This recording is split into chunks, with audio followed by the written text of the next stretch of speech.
Estás escuchando El Poder de la Fe, Oraciones Milagrosas, en el 90.3 FM. Tu música, tu ritmo, tu destino, la frecuencia de Dios, más escuchada a nivel mundial. Tu música, tu ritmo, tu estación, El Poder de la Fe, Oraciones Milagrosas. Imaginemos por un momento que toda la complejidad de siglos de historia, de filosofía antigua y toda la psicología del comportamiento humano, bueno, que todo eso pudiera comprimirse a la fuerza en una sola línea de texto. Como una especie de agujero negro literario, digamos. Exacto, un agujero negro que colapsa toda su inmensa densidad en un espacio diminuto. Hoy vamos a diseccionar una oración exacta que, pues esté de acuerdo con ella o no, alteró por completo la trayectoria del pensamiento occidental. Y de eso se trata nuestra inmersión profunda de hoy. Bienvenidos. Así es, nuestra misión es tomar una frase histórica y desarmarla pieza por pieza, para ver cómo funcionan sus engranajes internos. Y fíjate, para llevar a cabo este análisis tenemos sobre la mesa un cruce de fuentes bastante inusual. Muy inusual, de hecho. Sí, porque por un lado estaremos examinando la disección lingüística que ofrece la plataforma Bible Hub, comparando múltiples traducciones y referencias cruzadas. Vamos a contrastar eso con un artículo de análisis teológico del Dr. Jorge Díaz, publicado en el blog Crece. Ajá. Y finalmente, aterrizaremos esos conceptos abstractos utilizando las perspectivas prácticas de varios planes de lectura de la aplicación YouVersion. Es un mapa, bien interesante para navegar una sola frase. Definitivamente. Pero a ver, antes de dar el primer paso en este mapa, creo que es vital establecer las reglas del juego para quienes nos escuchan, porque, dado que estas fuentes provienen de textos religiosos fundacionales, es muy fácil asumir que la meta de esta exploración es evangelizar o tomar partido. Y no lo es, para nada. Cero, no es así. No estamos aquí para respaldar doctrinas, ni para validar creencias espirituales, ni mucho menos para debatir si los eventos literales ocurrieron, no. Claro, el enfoque es otro. Nuestro objetivo es puramente analítico. Vamos a reportar y examinar la arquitectura literaria, la evolución lingüística y los modelos filosóficos exactamente como están expuestos en los documentos originales que nos compartieron. Básicamente es un ejercicio de autopsia textual. Queremos entender la mecánica de las palabras y por qué, ciertas ideas lograron sobrevivir milenios en la psique humana. Esa es la pregunta central. Justito esa. ¿Por qué dedicar todo este tiempo a desempacar una sola línea que simplemente dice, y cito, y el verbo se hizo carne y habitó entre nosotros? Ajá. Porque para cualquier persona interesada en aprender cómo se construyen los paradigmas, ver cómo unas cuantas palabras encierran debates colosales sobre traducción, choques culturales antiguos y propuestas de comportamiento humano, resulta ser una clase magistral sobre el poder del lenguaje. Totalmente de acuerdo. Y el hilo narrativo que debemos seguir empieza obligatoriamente con el protagonista de esa afirmación. Claro, el verbo. Exacto. Antes de entender qué está haciendo esta oración, hay que entender al sujeto de la misma. Y las fuentes de Bible Hub nos arrojan de inmediato a una fricción de traducción bastante severa, de entrada. Sí. Si revisamos las distintas versiones en español, notamos que no hay un consenso limpio. Es verdad, al leer los comparativos, hay un choque inmediato. Sí. Versiones como la Biblia de las Américas, la Nueva Biblia Latinoamericana y la clásica Reina Valera traducen la primera parte como el verbo. Ajá, el verbo. Sin embargo, cuando uno salta a la Biblia Jubileo 2000 o a las Sagradas Escrituras de 1569, la frase cambia a la palabra. Que suena muy distinto. Totalmente distinto. Y al pronunciarlas no se sienten igual en la boca. Palabra suena a un sustantivo pasivo, algo que simplemente se emite en una conversación, ¿no? Exacto. Pero verbo tiene una carga distinta. Suena a acción perpetua, a energía gramatical, a algo que está haciendo que las cosas verdaderamente ocurran. Y esa incomodidad en la traducción existe por el peso aplastante del término original. A ver, cuéntanos de eso. Pues, según el artículo del blog Crece, escrito por el Dr. Jorge Díaz, la palabra original en griego que está causando tantos dolores de cabeza es logos. Logos. Sí, logos. Y en el primer siglo, logos no era un término a la ligera. Para la filosofía griega, para pensadores influenciados por los estoicos o Heráclito, el logos era la razón universal. Ok. Era el principio lógico, frío y estructurado que mantenía al cosmos unido y, o sea, evitaba que el universo colapsara en el caos. ¡Qué locura! Y al mismo tiempo, fíjate, para la mente hebrea antigua, la palabra de Dios era una fuerza dinámica que literalmente creaba galaxias al ser pronunciada. El Dr. Díaz explica que, al usar logos, el texto colisiona estos dos mundos masivos desde la primerita sílaba. Que la estructura matemática del universo, esa fuerza abstracta e inalcanzable, de repente, ¡pum!, decide adquirir un cuerpo humano. Exactamente. Es demasiada información comprimida. Pero, al revisar las fuentes, hay un plan de lectura en YouVersion que usa un título muy peculiar. Se llama Jesús, el código PIN de las Escrituras. Qué título tan curioso, ¿no? Sí, de entrada suena como muy informal, pero a ver si entiendo la conexión. A ver. No se trata solo de una palabra al azar, es más como un código PIN literal, o sea, una secuencia pequeñita de dígitos que, al introducirse en el cajero, desencripta de golpe toda la base de datos de un sistema inmenso que ya operaba en segundo plano. ¿Va por ahí la idea? Ándale, justo por ahí. Lo fascinante aquí es que la analogía funciona a la perfección para explicar la mecánica del texto. Un código PIN no crea tu cuenta bancaria en el momento en que lo tecleas. Claro, la cuenta ya existe. Exacto. Simplemente te da acceso a algo que ya preexistía. Y eso es exactamente lo que argumentan las referencias cruzadas de Bible Hub. ¿Cómo así? Pues, si leemos el contexto, en Juan 1:1 dice: en el principio existía el verbo. Los enlaces nos llevan a textos como la carta a los Filipenses o profecías de Isaías escritas siglos antes. Siglos antes, wow. Sí, todos estos documentos construyen la narrativa de que este logos no aparece de la nada en el pesebre de la historia humana. El argumento es que esta razón universal siempre estuvo ahí, sosteniendo la realidad y en un punto específico de la historia ejecuta la acción de insertarse en la materia. Se hace carne. Se hace carne, exacto. Y es justo en esa inserción donde la frase nos lanza la segunda parte del análisis, que es el método. Porque una vez que este logos adquiere una biología humana, no se queda flotando a 1 metro del suelo con una aura brillante, así como evitando tocar el piso, no. Para nada. El texto afirma que habitó entre nosotros. Pero aquí, híjole, nuestra comprensión moderna del lenguaje vuelve a ser un obstáculo. Sí, totalmente. Porque cuando en la actualidad alguien escucha la palabra habitar, la mente inmediatamente dibuja un inquilino firmando un contrato de arrendamiento para un depatramprilo, pagando sus servicios a tiempo y cerrando la puerta con doble llave para no lidiar con los vecinos. Sí, suena súper higiénico. Suena higiénico, suena distante, súper ordenado. Pero es una visión completamente domesticada y aséptica del término. Y el artículo del Dr. Díaz interviene en este punto específico para hacer una corrección histórica vital. A ver. Él señala que en el idioma original esa palabra no tiene nada que ver con rentar un espacio tranquilo. La traducción más cruda y precisa es tabernaculizó. Tabernaculizó. Es un verbo que suena casi industrial, ¿no? O sea, muy pesado. Es pesadísimo. Y es pesado porque evoca una imagen sensorial intensísima del Antiguo Testamento. Remite directamente al tabernáculo. Que era una tienda, ¿verdad? Sí. No era otra cosa que una inmensa tienda de campaña móvil. Hay que imaginar a tribus nómadas vagando por un desierto inclemente, rodeados de polvo, calor, el ruido de miles de personas y animales y el olor constante a humo y sacrificios. Un caos total. Un caos. Y en el centro de todo ese desorden se instalaba esta tienda de lona donde se creía que residía la presencia divina. Lo que el autor de la frase está haciendo es pintar una escena verdaderamente radical. Wow. No está describiendo a un monarca que se muda a un palacio de mármol inalcanzable y custodiado. Está describiendo a alguien que trae su propia lona y la clava en la tierra polvorienta, compartiendo el mismo aire sofocante que el resto de la gente. Híjole, aquí es donde la cosa se pone verdaderamente interesante. Porque esa imagen cambia por completo la lectura.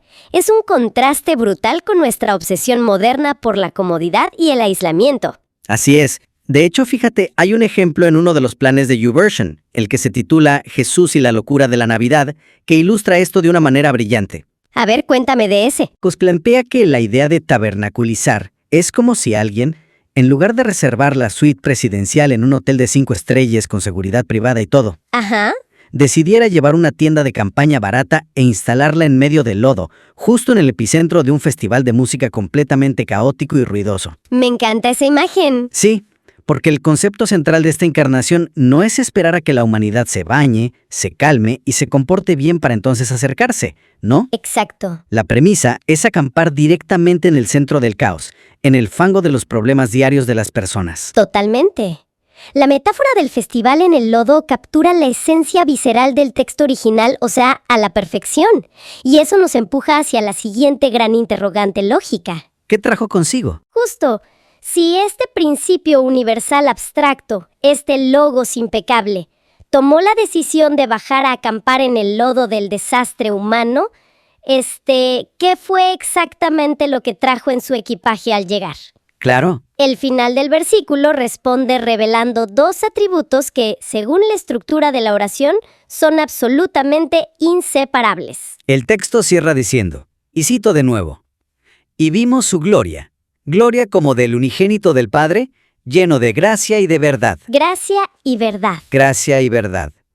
Y aquí es donde, necesito cuestionar un poco esta premisa, porque a simple vista, la psicología humana nos dice que estas dos fuerzas suelen anularse mutuamente. O sea, parecen agua y aceite. Sí, en nuestra experiencia diaria así se siente. Pero mira, el blog Crece nos ofrece definiciones operativas bien precisas para entender la tensión. A ver. Define la gracia como un favor inmerecido, una benevolencia y un perdón absoluto que no es necesario ganarse mediante buenas acciones. Ok. Y por otro lado, define la verdad como una revelación genuina e inquebrantable de la realidad cruda, lo que es correcto, lo que está mal y el propósito objetivo de las cosas. Exacto. Y ahí radica mi duda, o sea, mi problema con esto. Entonces, ¿qué significa todo esto en la práctica? ¿A qué te refieres? Pues que si llevamos esto al comportamiento cotidiano, sostener ambas cosas al mismo tiempo parece casi imposible. Pensemos en alguien que opera exclusivamente con verdad, pero carece por completo de gracia. Sí. Esas personas tienden a ser brutales, ¿no? Toman la verdad y la usan como un bate de béisbol, le restriegan a uno sus errores con una frialdad destructiva sin una gota de empatía y luego suelen justificar su crueldad diciendo algo como, pues solo soy brutalmente honesto. Sí, el clásico yo digo las cosas como son. Exacto. Pero en el extremo opuesto, si alguien opera únicamente con gracia inmerecida y perdona a todos sin una pizca de verdad, se vuelven permisivos. Exacto. No se convierte simplemente en un tapete. Se crea una dinámica superficial, una relación cobarde donde se tolera la autodestrucción del otro por el simple miedo a la confrontación. Y fíjate, ese es el genio psicológico detrás de esta pequeña línea de texto. Sí. Claro, identifica la tendencia humana a polarizarse hacia la crueldad o hacia la cobardía moral y presenta una figura que se niega a elegir entre las dos. Wow. Las referencias cruzadas de Bible Hub, como las cartas a los Efesios y Colosenses, insisten mucho en la palabra plenitud. O sea, no argumentan que el Logos trajo un 60% de verdad y un 40% de gracia para equilibrar la balanza. No. Argumentan que contiene el 100% de ambas simultáneamente. Y si conectamos esto con el panorama general, el Dr. Díaz vincula este concepto teológico antiguo con una crisis muy actual. La falta de empatía. Exactamente. Él propone que esta escasez de empatía real y autenticidad en la sociedad moderna solo puede resolverse aplicando este modelo exacto en las relaciones interpersonales. O sea, mostrar un amor incondicional que no exige ser ganado, pero manteniendo la firmeza necesaria para decir la verdad sobre la realidad. ¡Qué fuerte! Lo cual nos hace transitar, de manera muy natural, a la última fase de nuestro mapa de hoy. Pasamos de la teología abstracta y la disección lingüística a la psicología pura y dura. Así es. Porque al integrar todas estas fuentes, queda clarísimo que este texto no sobrevive solo como un artefacto de museo para los académicos. No, está vivo. Exacto. Para millones de individuos en la actualidad, estas palabras funcionan como un manual de operaciones para la transformación personal y la búsqueda de sentido. Y la evidencia del impacto emocional contemporáneo está muy presente en las fuentes que revisamos. Hay un plan específico de YouVersion llamado Jesús, el vino nuevo para odres nuevos. Ajá. Y el eje central de ese material aborda una epidemia de salud mental muy de nuestra era, que es la ansiedad producida por la búsqueda implacable de significado. Uf, sí, está durísimo eso hoy en día. ¡Durísimo! Y el plan analiza cómo las personas, en el afán de anestesiar el vacío existencial, exprimen la vida buscando gratificación en el exterior. O sea, se busca desesperadamente más estatus, experiencias extremas, aprobación social. Totalmente.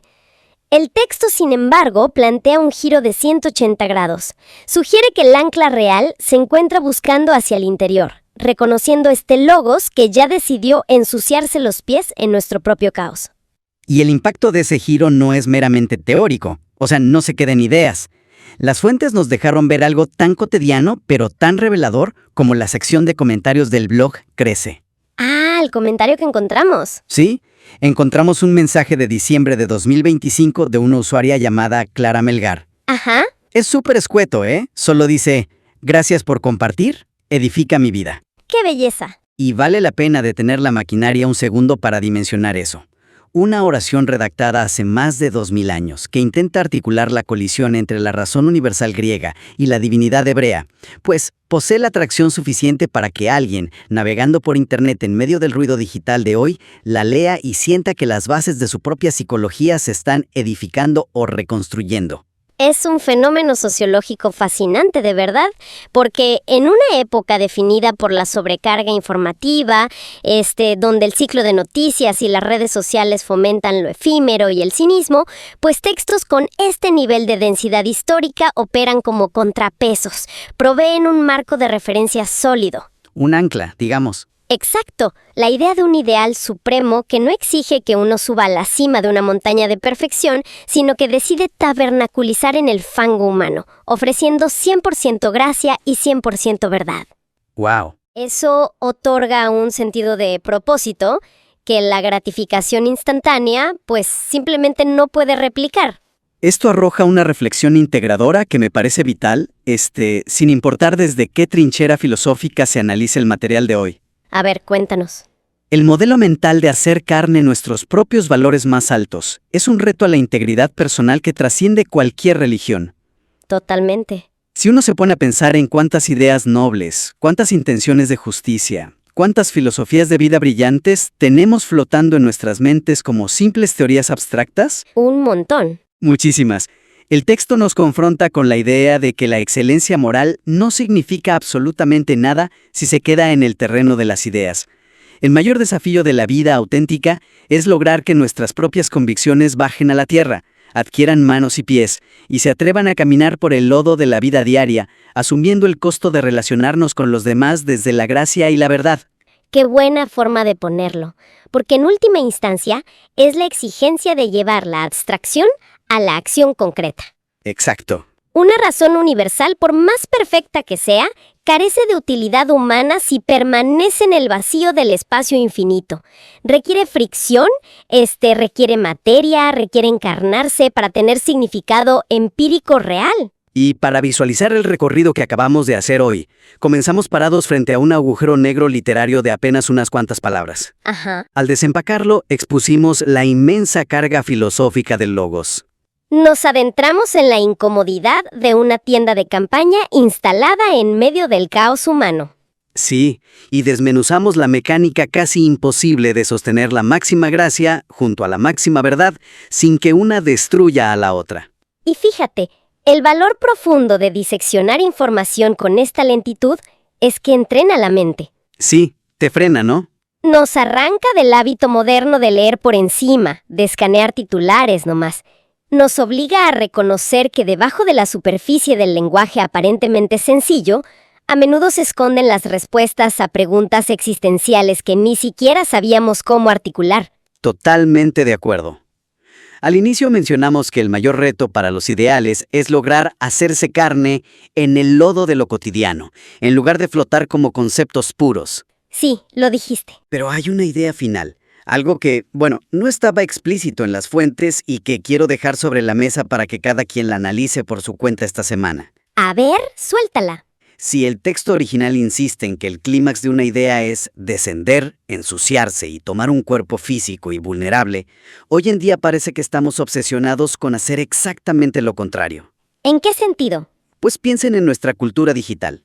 Nos esforzamos diariamente por desencarnarnos. Uy, sí. Tomamos la materia cruda, desordenada y vulnerable de nuestras vidas reales y la intentamos convertir de vuelta en palabras, en imágenes filtradas, en avatares inmaculados que flotan en la nube, lejos de cualquier roce doloroso con la realidad.